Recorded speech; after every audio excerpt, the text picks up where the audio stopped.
হযরতে মুহাম্মদুর রাসূলুল্লাহ সাল্লাল্লাহু আলাইহি সাল্লাম বলছেন, ইন্না ফিল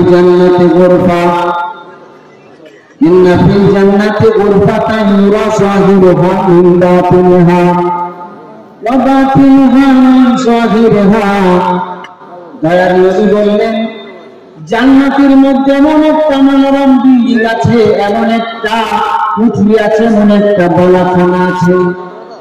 সাহাবীদের বোঝানোর জন্য বলছেন যে যার ভিতর থেকে বাইরের সবকিছু এবং বাইরে থেকে ভিতরের সবকিছু দেখা যায়, এমন সুন্দর বিল্ডিং। তৎকালীন সাহাবীদেরকে বোঝানোর জন্য এভাবে নবী বললেন, আমাদের মতো যেমন সিস্টেমেটিক বাড়ি তৈরি হচ্ছে, এভাবে বোঝালে হয়তো সাহাবীরা বুঝতে পারতেন না। মা তাশতাহিহিল আনফুসু ওয়া তালাসুল আয়ুন, তার মন যেটা চাইবে, চোখ যেটা দেখতে চাইবে, সাথে সাথে দেখতে পাবে, সাথে সাথে পেয়ে যাবে। বলেন সুবহানাল্লাহ। এটা হলো সেই জান্নাত। আল্লাহর নবী সাল্লাল্লাহু আলাইহি ওয়াসাল্লাম যখন বললেন জান্নাতে এমন মনোরম বিল্ডিং আছে যার ভিতর থেকে বাইরে, বাইরে থেকে ভিতরের সব দেখা যায়।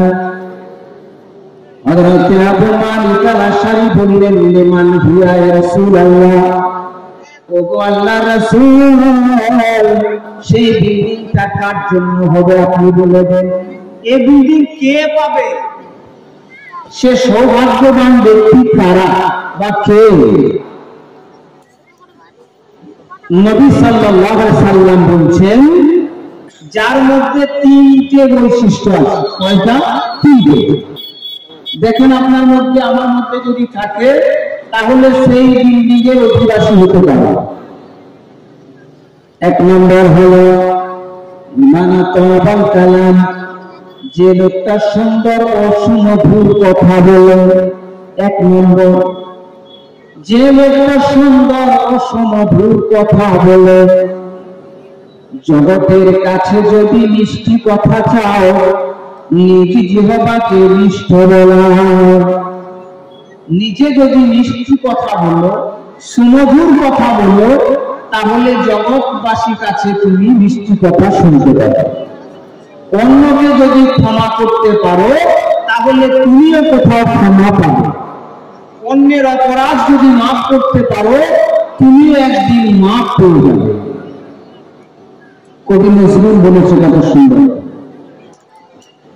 তোর জীবন ভরে মারল যারা ইট পাথর ছুঁড়ে, সেই পাথর দিয়ে গড় তুললো প্রেমের মসজিদ রমজানের রোজার শেষে।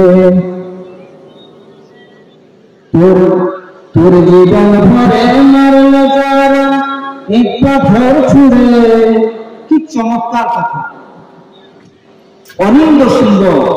এর থেকে রাসূলুল্লাহ সাল্লাল্লাহু আলাইহি ওয়াসাল্লাম প্র্যাকটিক্যালি দেখিয়েছেন। তায়েফের মাঠে বদর উহুদের প্রান্তে আল্লাহ রাসূল নিজে প্র্যাকটিক্যালি দেখিয়েছেন।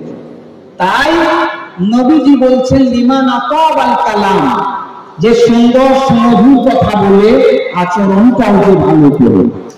সুমধুর কথা, এখানে হযরতে মুসা আলাইহিস সালাতু ওয়াস সালাম এবং হযরতে হারুন আলাইহিস সালাম, এদেরকে যখন আল্লাহ বললেন তোমরা ফেরাউনের কাছে যাও, ফাইন্নাহু তাগা, কে সীমা লঙ্ঘন করেছে। এবার আল্লাহ বললেন ওয়াকুলা লাহু কাওলান লাইয়িনা, তোমরা তাদের কাছে গিয়ে, তার কাছে গিয়ে কি বলবে? নরম করে কথা বলবে, গরম করে কথা বলো না। যেহেতু সে একজন শাসক, সে একজন দাপটশালী শাসক, কাজেই তার কাছে সম্মান রক্ষা করে তাকে সম্মান দিয়ে নম্র ভাষায় কথা বলবে। একজন জালেমের কাছে আল্লাহ নির্দেশ দিলেন নম্র বিনয়ের সাথে কথা বলবে, সুমধুর কথা বলবে।